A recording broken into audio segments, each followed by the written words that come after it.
O programa a seguir é uma produção independente. Seu conteúdo é de total responsabilidade de seus idealizadores.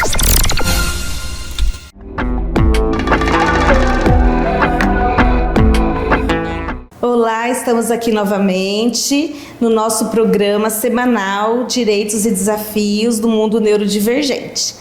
E hoje nós temos a presença ilustre do Henrique, que é fisioterapeuta, e ele vem conversar sobre o papel do fisioterapeuta nesse mundo neurodivergente. Então eu acho que vai ser bem interessante. Nós temos já algumas questões, algumas perguntas aqui para responder, e a gente vai bater um papo assim com o Henrique. Henrique, muito obrigada por ter aceito o nosso convite, e eu queria que você se apresentasse. Obrigado pelo convite, primeiramente. Oi, pessoal, tudo bem? Meu nome é Henrique Passos, sou fisioterapeuta, trabalho na clínica Aprendizaba, junto tenho uma empresa de consultorias em ergonomia. Estou pós-graduando em fisioterapia aplicada ao TEA e tenho uma pós-graduação em fisioterapia em ergonomia, especializado em empresa. Ah, que interessante. Não sabia dessas suas pós aí. Muito interessante. Bom, então, vamos conversar com o Henrique sobre essas questões específicas do mundo neurodivergente. Henrique, qual é o papel do fisioterapeuta no desenvolvimento motor da criança? O fisioterapeuta ele tem uma função muito importante. Por quê? Ele acompanha todas as fases das crianças. Então ele vê desde da questão do pós-nascimento, do recém-nascido, e acompanha as fases motoras. A gente está acompanhando todo o desenvolvimento da criança. Então um recém-nascido, até 2 meses, ele tem que estar fazendo o movimento da cervical, acompanhando o movimento da cabeça. Há 4 meses está rolando, 6 meses começando a engatinhar, 8 meses começando a querer ficar de pé, apoiado, e dentro de 1 ano e até 15 meses ele tem que estar andando de maneira independente. Isso, e é muito importante, essa vigilância por parte da família, dos pais, porque em qualquer atraso ou uma suspeita de atraso, já procurar um profissional, falar com o pediatra, encaminhar para o fisioterapeuta, para que ele estimule, esse bebê, essa criança a atingir essa autonomia, outra questão aqui que a gente recebeu: qual é a diferença do trabalho do fisioterapeuta e do terapeuta ocupacional? O fisioterapeuta ele visa muito, um trabalho de reabilitação. Como eu disse, ele está sempre acompanhando a criança. E no momento, que a criança apresenta alguns atrasos, então o movimento de pegar a pinça para escrever, de movimento de pinça para poder pegar um talher para se alimentar, é uma área voltada um pouco para a TO, ela vê essas atividades de vida diária, pentear um cabelo, alimentar, escovar os dentes, e aí é um trabalho em conjunto, por mais que são profissionais diferentes, os 2 profissionais têm que estar em conjunto. Por quê? Às vezes esse movimento de pinça está ligado a uma fraqueza, uma questão do jeito certo da coordenação motora, então eles trabalham de maneiras diferentes para o mesmo objetivo. Sim, como tudo na nossa área da saúde, tem que ter sempre uma parceria, uma Sim. equipe multidisciplinar. Sim. E a parceria de vocês é bem estreita, vamos Sim. dizer assim, é bem interessante. E aí, acho que você já meio que falou, mas o que são os marcos do desenvolvimento e a importância desses marcos? O marco do desenvolvimento são as fases que a criança trabalha dentro da área motora, vamos dizer assim, que ela precisa estar fazendo algumas coisas para a gente poder definir que ela está dentro da idade ideal dela. Então, como eu já falei, de 0 a 2 meses, de 2 a 4, ele tem que estar fazendo todo essa predisposição de atividades, de movimentos, porque aí, se ela não chega a fazer esse movimento, ela tem realmente um atraso nesse movimento, a gente tem que começar a buscar o porquê, E aí, igual falou, aí é uma rede de relação e uma equipe que um vai direcionando para o outro, dentro da sua competência, para a gente poder trazer o melhor para a criança. Isso. E aí já seria outra pergunta: por que é essencial a gente observar cada marco? Sim, para intervir, Porque observou um atraso, já faz a intervenção, E E assim, existem doenças, né, neurodegenerativas, doenças que a criança não desenvolve bem a parte muscular, ou que desenvolveu e está perdendo, né? Então é bem complexo, muitas coisas envolvidas, o estímulo da família, né? Então tem muitas coisas que a gente pode e precisa realmente da ajuda do fisioterapeuta. Sim. Eu costumo encaminhar bastante casos de bebezinhos recém-nascidos com torcicolo congênito, né? E assim, poucas sessões de fisioterapia já resolve, né? É bem interessante, assim. Então tem muitas coisas que eles realmente ajudam muito na melhora nesse mundo aí. Tanto para as crianças típicas como atípicas, Sim. né? Então, bom, aí tem uma questão aqui. Meu filho pulou a etapa de engatinhar. Isso pode alterar o desenvolvimento dele em algo? Sim, sim. Pode alterar, né? Pular essa etapa porque, igual a gente comentou, todas as etapas são importantes. Então, às vezes, uma mãe fala, meu filho aprendeu a andar direto, né? Ele não engatinhou, ele aprendeu de maneira rápida. Mas isso pode acarretar algumas coisas negativas. Por quê? Quando a criança está engatinhando, ela tem contato com o solo. Então ela tem contato com a terra, ela tem contato com o piso gelado, com o chão quente, com o chão áspero.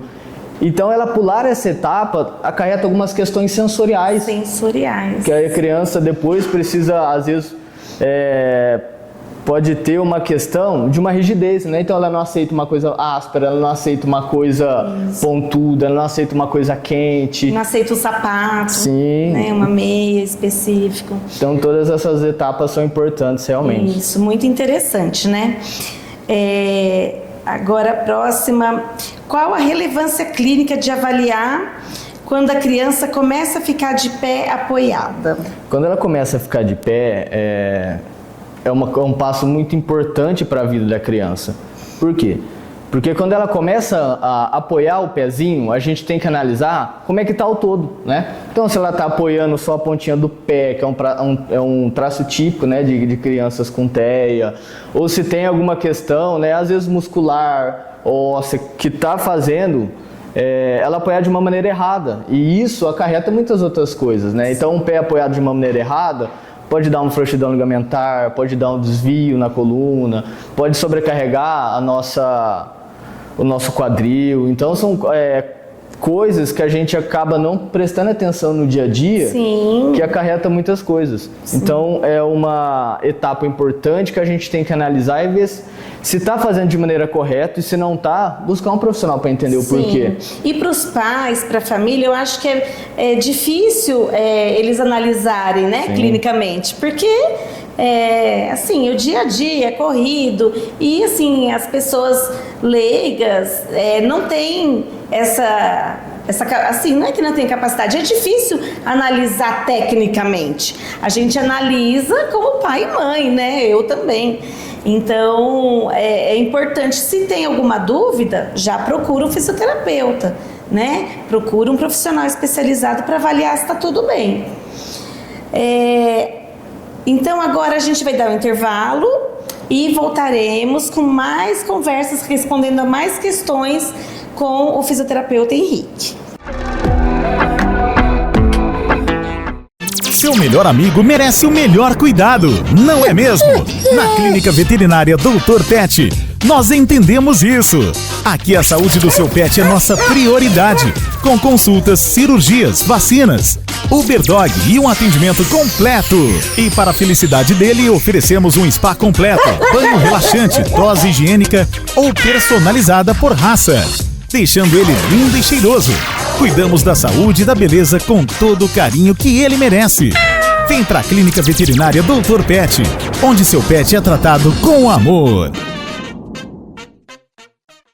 Tem momentos na vida em que o estilo faz toda a diferença. Na Galvani você encontra o traje perfeito para qualquer ocasião. Casamentos, formaturas e eventos especiais. Transforme seu visual com elegância. Dos detalhes ao caimento, cada peça foi feita para valorizar o seu momento. Qualidade, sofisticação e o ajuste perfeito do jeito que você merece. Galvani, aluguel de trajes masculinos. Rua Campos Sales, 581 no piso superior da H Ponto, no centro de Mococa. Galvani, aluguel de trajes masculinos. Vista-se de elegância. Pinheirinho Supermercados, tradição e confiança. As melhores ofertas você encontra aqui. De segunda a quarta, Hortifruti Pinheirinho Supermercados. Frutas e legumes com qualidade em primeiro lugar. De quinta a domingo, ofertas especiais do final de semana. Açougue qualidade premium. Padaria e rotisserie. Completo pra você. Restaurante Pinheirinho. Todos os dias das 11 às 14 horas. Compre online www.pinheirinhoonline.com.br. Acompanhe nossas redes sociais,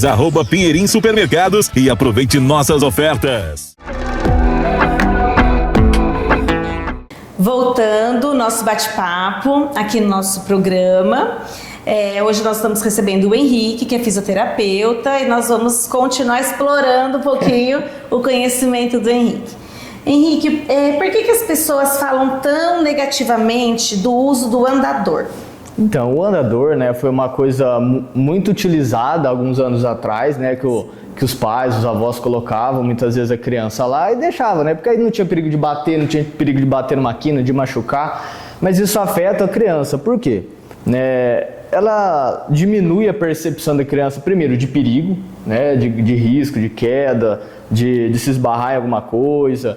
E por outro lado, trabalha a questão da percepção da criança, percepção corporal, percepção temporal, espacial, que ela está perto de alguma coisa, que se ela chegar mais próximo, ela vai machucar, ela vai cair. Que a gente fala muito que são as pessoas desengonçadas, né? Que passava em algum lugar, derrubava a cadeira, passava na sala de aula, derrubava a garrafinha de água. Então, por isso que ela afeta negativamente, né? Não é algo que a gente não deva usar, mas sim, usar com cuidado, né? Não simplesmente deixar a criança lá e ficar andando para todo lado.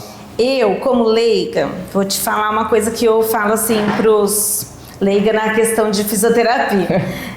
Na questão dos meus pacientes, eu falo para os pais que é uma coisa que eu acho, eu não li isso em nenhum lugar. Mas assim, o andador, ele tem a rodinha, né? Então a criança bate o pezinho e aquilo desliza. Então, na verdade, ele não está fazendo força para andar. Ele não está aprendendo a andar, ele está rodando. Sim. E eu acho até perigoso, porque quando você tira do andador, essa criança vai para o chão, ela vai querer correr. Eu acho que ela não vai ter a calma de andar, porque no andador ela corre, né? Então eu tenho essa percepção que é prejudicial por causa disso, porque não faz força. Muitas vezes eles ficam sentados, né? E só bate ali a perninha. Jogados, né? Jogados pra frente. Aí quando vai correr, vai participar de uma brincadeira na escola, em casa, com a família, não tem essa coordenação do movimento, dos traços, do passo, né? Então eu não tô muito errada de falar isso. Tá certíssimo. Ótimo, além do perigo, né? Porque realmente o andador pode virar. Sim. Pode até no piso, aqui no rejunte do piso, se tiver desnivelado, ele pode tombar algum degrau, então também é perigoso, né? Sim. A criança no andador, ela tem um acesso a algumas coisas que ela não teria, então ela consegue puxar uma toalha, ela consegue chegar próximo de algumas áreas que são perigosas. Então, gente, o andador serve... Atualmente eu falo para as mães, se você precisa cozinhar alguma coisa que você precise dos dois braços, põe ali no andador um minutinho só para fazer, para brincar, ele não vai ensinar a andar, né? Sim. E aí tira e pronto. Sim. Certo? Ô Henrique, agora tem uma questão que é muito importante, a humanidade está muito ligada às telas. Sim. Né? Por que o celular atrapalha o desenvolvimento motor? Eu costumo dizer que antes, né, as crianças brincavam na rua, né? Então ia brincar de pega-pega, tinha que desviar de um amigo, tinha que desviar dos cachorros, tinha que tomar cuidado com o carro que estava vindo. Então desenvolvia algumas coisas, um reflexo, uma coordenação motora, uma agilidade. E as crianças hoje, né, ficando muito na tela, igual falou, é uma questão da sociedade no modo geral, isso interfere porque ela não usa tanto, né, esses recursos. Então essa questão de uma agilidade é diminuída, percepção, né, do tempo, do que ela tem que correr, do que ela tem que pular, do equilíbrio, da coordenação, brincar de bete, brincar de pega-pega, brincar de futebol. Então tudo isso, né, incentivava as crianças a se desenvolver, porque ninguém queria perder, ninguém queria ficar para trás. Exatamente. Então, e hoje nessa realidade que a gente está vivendo, a gente utiliza muito só os dedos, né? Exatamente. E pior, né? As crianças estão ficando com uma cifose, né? Sim. Tá ficando tortinha a coluna aqui. Muitas crianças estão com a coluninha assim, ou até corcundas, né? Estão ficando. Eu estou falando o termo para todo mundo entender. Sim. Que vai ficando corcunda de tanto ficar em telas. Sim. Eles não sabem mais ficar eretos, né? Isso é muito preocupante. Sim. O corpo delas não estão preparado para tudo isso, né? Não está preparado. O corpo não consegue, né, ficar firme. E agora o desafio maior para mim como mãe, para todas as mães que estão nos assistindo, o que nós podemos fazer com essas crianças nas férias, gente? Olha que importante. Que tipo de brincadeira, que tipo de atividade, como nós vamos lidar com essas crianças no sentido de desenvolver a parte motora? A gente tem algumas brincadeiras que a gente utiliza, eu gosto de falar assim, que os pais podem aproveitar para brincar, né? Apesar da correria do dia a dia, da rotina de trabalho, da rotina de estudo, da rotina, porque a gente tem que estar sempre desenvolvendo, né? E o tempo é curto, infelizmente. Então, eu falo que a gente pode aproveitar esse momento para brincar, né? Então, ensinar a criança, na verdade, como é que era uma brincadeira de bete no final de semana, como é que era uma brincadeira de pega-pega, como é que brincava de mãe da rua. E tem muitas atividades simples, igual um próprio artesanato, né? Que a gente trabalha muito essa questão das mãos, dos dedos, né? Então, às vezes, no momento de atividade da família, né? O momento de ajudar, a mãe tá cozinhando, então poder estar utilizando algumas brincadeiras que até pode ajudar. Então a mãe está escolhendo feijão, vamos pegar o feijãozinho com o prendedor e vamos colocar nesse potinho para ajudar a mãe. Sim. Vamos pegar essa bola que está assim, vamos guardar ali. Então são coisas que a gente trabalha de maneira lúdica, né? Que a gente incentiva a criança, né? Além de ajudar em casa, está desenvolvendo. E aí, no momento, né, com tempo maior, aos finais de semana, a gente pode relembrar essas brincadeiras. E para lembrar ser criança. Isso, é bom que a gente faz até lembrar exercício. Ser criança. Né, os pais que estão com dificuldade de fazer o exercício, vamos brincar com as crianças.